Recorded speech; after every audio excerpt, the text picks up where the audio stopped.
ڕوودەکەم ئەو کەسانەی کە خاوەنی صلى الله عليه وسلم حديثك صحيح ترغيب هذا فرمي من غش في النار.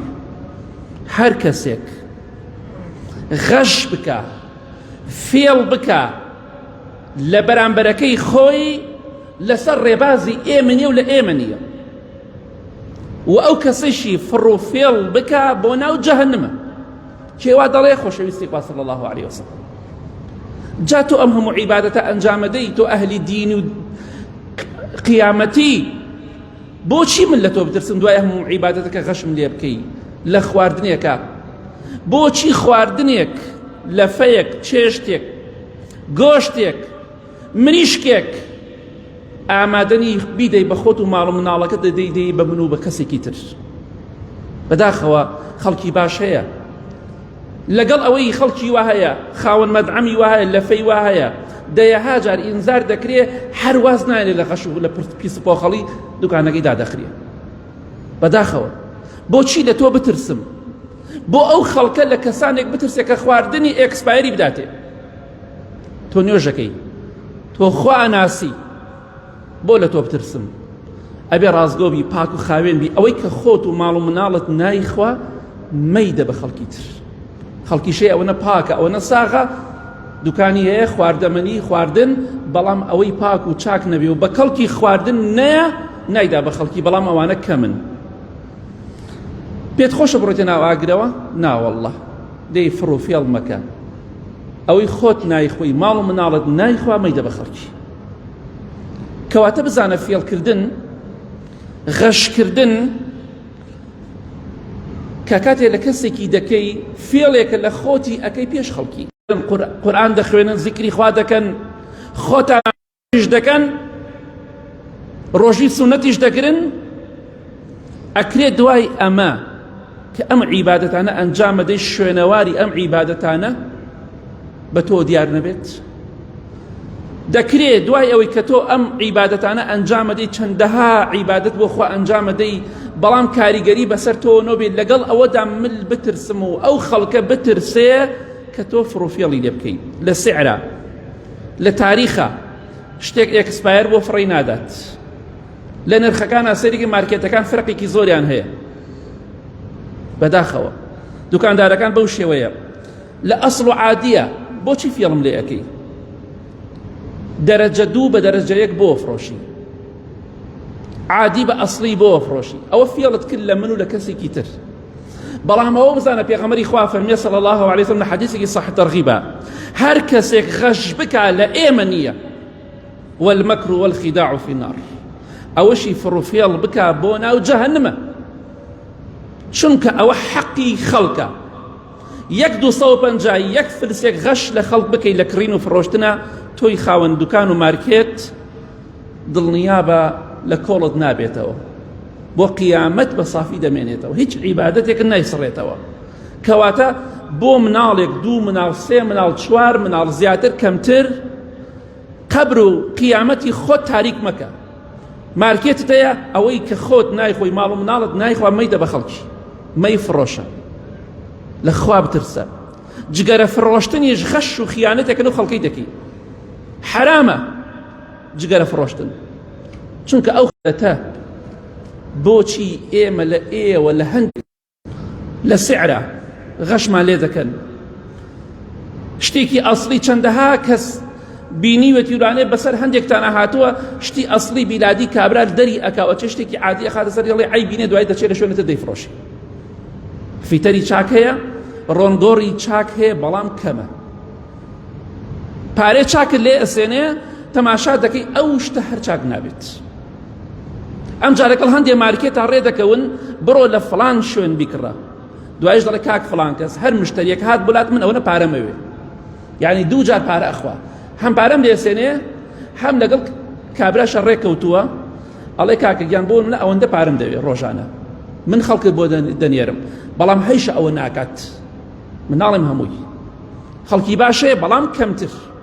واللهی باوەڕ دەکەن جاری وا گەڕاوم پرسیارم لە دەیەها نەفەر کردووە لە فیتەر، وتمە ڕۆنگۆڕێکم بۆ بدۆزنەوە سیقەم پێی بێ، سیقەتان پێ وتی وەڵی کەس شک نابم، حەزەی 10 نەفەر و پێڵم بەس بەخوا سیقەم بیانیە. ئەمە کارە سات نییە. ئەمە کارەسات نییە، فیتەرێکە سیقەی نییە، حەیشە کابراوتی سەری پێ بسپێرە، ئەوەش هەیە بەڵام کەمتر. بۆی لە خوا بترسن. پێغەمبەری خوا فەرمێ صلی الله عليه وسلم هەر کەسێک فڕوفێڵ بکات لە ئێمە نییە، ئەوەشی فڕوفێڵ بکات والمەکر والخیداع فی النار، ئەوەشی فڕوفێڵ بکات بۆ ناو ئاگرە. پێت خۆشە بڕۆیتە ناو ئاگرەوە؟ بۆ مناڵێک دوای مردنت ئامادە نییە ساڵی جارێ بێتە سەر قەبرەکەت، غەش لەم خەڵکە دەکەی بۆی دەوڵەمەند بێ دەوڵەمەندی بمری، ئێکە تۆ بۆ جەهەنەم ڕۆشتی قیمەتی چییە؟ کە تۆ حەقی خەڵکی بەسەرە و بۆ قیمەتە چی؟ ئێستا هاتی بۆ جومعە خۆت ماندوو دەکەی، ئەی باشە بۆ پادانە دڕیەوە پێستەکەی دڕیەوە دووبارە دوورێتیەوە. ئەمە ڕووی داوە. یعنی بۆچی فەحسی زیادە بۆ خەڵکی دەنووسن؟ دەزانیت ئەم فەحسانە چەندێکی پێویستە. چەند جار چوومە لای دکتۆر کۆمەڵێ فەحسی زۆری نووسیوە، ئاوا سەیرێکی کردو بە دووسێ سانی کۆتایی پێناوە، دووسێ شتی مەبەستە، سەیری هەمووی ناکە، خۆ ئەم هەموو یەکسەر ناخوێنرێتەوە. ئەوەمان زۆر بینیوە. بۆیە تەماشا دەکەی ڕەحم و فەقیر بەرامبەر بە فەقیر و هەژار زۆربەیان زەمیر و فەقیر بەرامبەر بە فەقیر زەمیریان نییە، وجدانیان نییە. بینیمانە 20 ساڵ 30 ساڵ هەموو شۆی بکات نەخۆشی بە ڕۆژێک ناڵێ باوەڕەکە عید بە من بێ.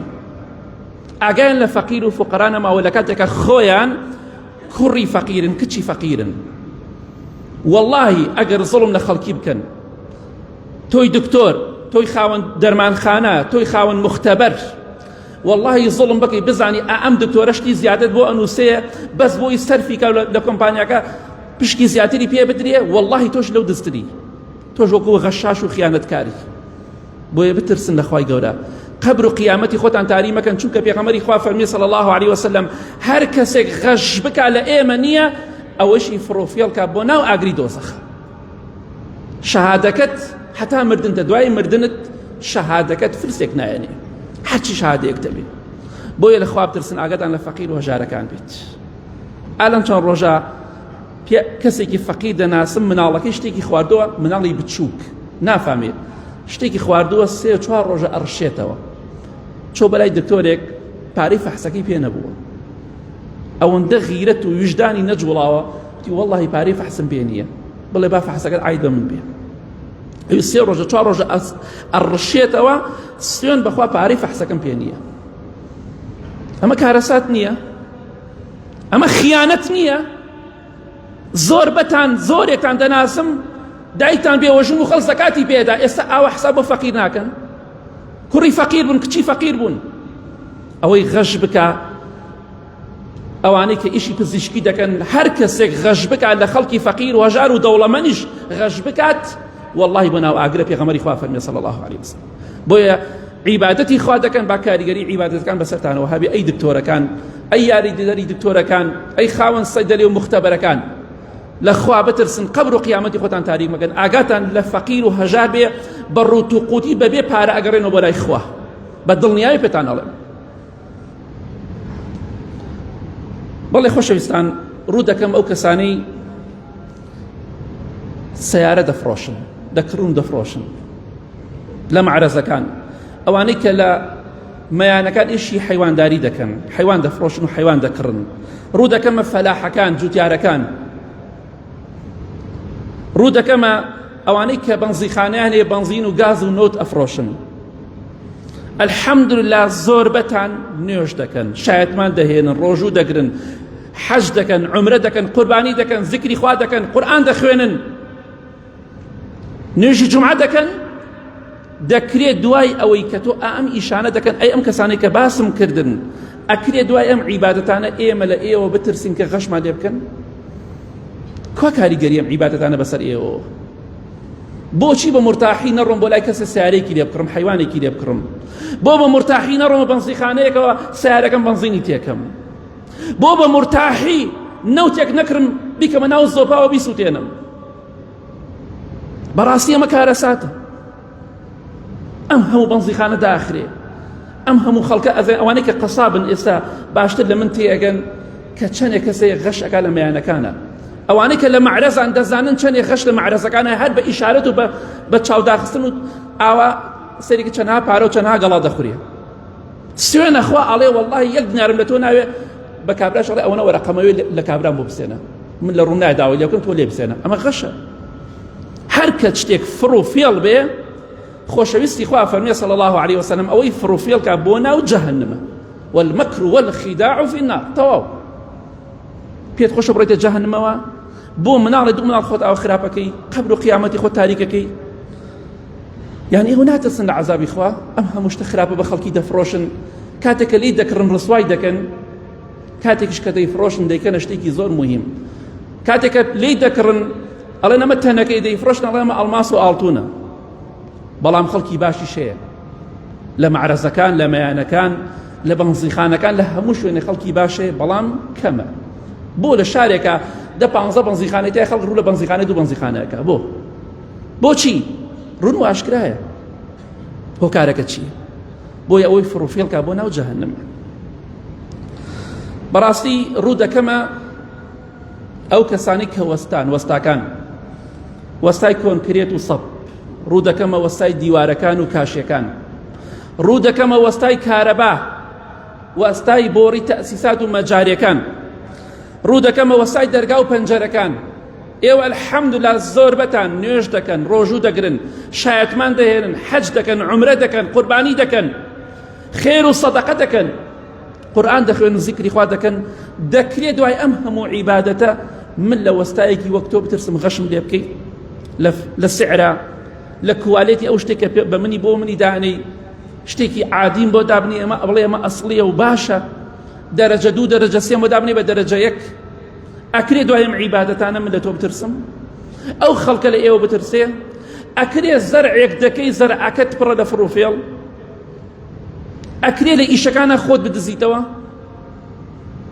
فێڵە بەرامبەر بکەی ئەکرێ دوو جار کابرا پارەی لێ بسێنی بچی لای کەسێ شتێک بێنی لەبەرەوەی پارەت دەدات شتێکی عادی بێنی بەڕاستی ئەمە کارەساتە ئەمە کارەساتە خەڵکەیە خانوو دروستەکات بە حساب ئیشی خانووشت دەکا تەماشا دەکەی خانووکە ئاوڕشێن ناکە ئەچێت ئەوەی کە شاراوەیە مەجارەکەی تەسیسی بۆڕێکەی یاخود کارەباکەی ئەچێشتی عادی و خراپ دەهێنێ کامەی هەرزانەوە دێنێ ئەڵێ کاکە ماوەی ئیشکا کێشەمان نییە پێغەمبەری خوا فەرمێ صلی الله عليه وسلم ئەوەی فڕ و فێڵ لە خەڵکی بکا بۆ ناو جەهەنەمە والمەکر والخیداع فی النار ئەوەی فڕ و فێڵ کە خاوەنەکەی لە ناو ئاگری دۆزەخەیە جا کاکە وەستاگیان هەر وەستایەکی وەستای هەر چیت بە پاکی بە ساغی ئیشەکانت بکە ئەکرێ دنگەیەکی مزگەوتەکە دوو وەستا سێ وەستا زەرعەیەکەن هەرێکی بە شێوەی زەرعەیەکەن ئەمە ئەکرێت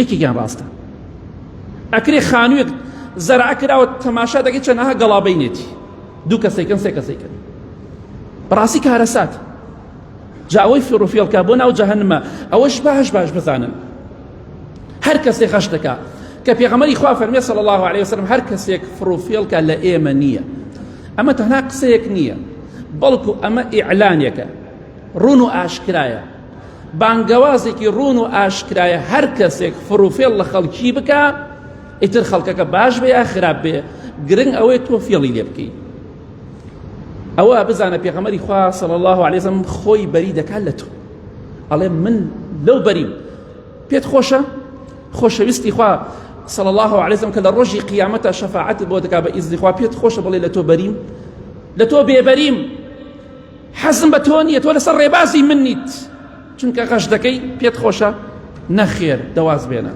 واز بێنن لە غەش و خیانەت و فڕ و فێڵ بەداخەوە لە کۆتاییدا دەڵێم وای لێ هاتووە ئەگەر لە زۆربەی مەجلیسەکاندا بڵێ خەڵکی غەشاش و فێڵباز ئەوێ بڵێ حاشا حاجزری ئەی کێ غەشەکە ئەوانە نین کە لە مزگەوتن دوکاندارەکان ئێوە لە بازاڕە سیقەتان بە چەند کەسەکە فێڵ لە خەڵکی نەکات وای لێ هاتووە لە دوای پرۆسەکە وای لێ هاتبوو خەڵکە چوو تاڵانی هێنا وای لێ هاتووە ئەگە بووتای دزە بووتای حاشا حەزری ئێستاش ئەمڕۆ وای لێ هاتووە ئەگە بڵێ کە خەڵکە غەشاشەکە ئەوانەی کە فێڵەکەن حاشا لەو ڕووی بەڕێستان من ناڵێم هەموو کەسێک بەڵام شتەکە زۆر بووە هەر ئەو کەسێک کە کەسابەتەکە و دوکانداریەکە و ئیشەکە و کەسابەتەکە زۆربەی ئەوانن کە غەشەکەن هەر بازرگانەکان من غەشەکەن بۆیە بەسە غەشکردن چونکە ئینسان بەرەو جەهەنەم دەبات یەک خاڵەکەی لە کۆتاییان باسی کەم ئەو کەسانی کە دوکانتان هەیە خاوەنی مڵکی دوکان و خانوون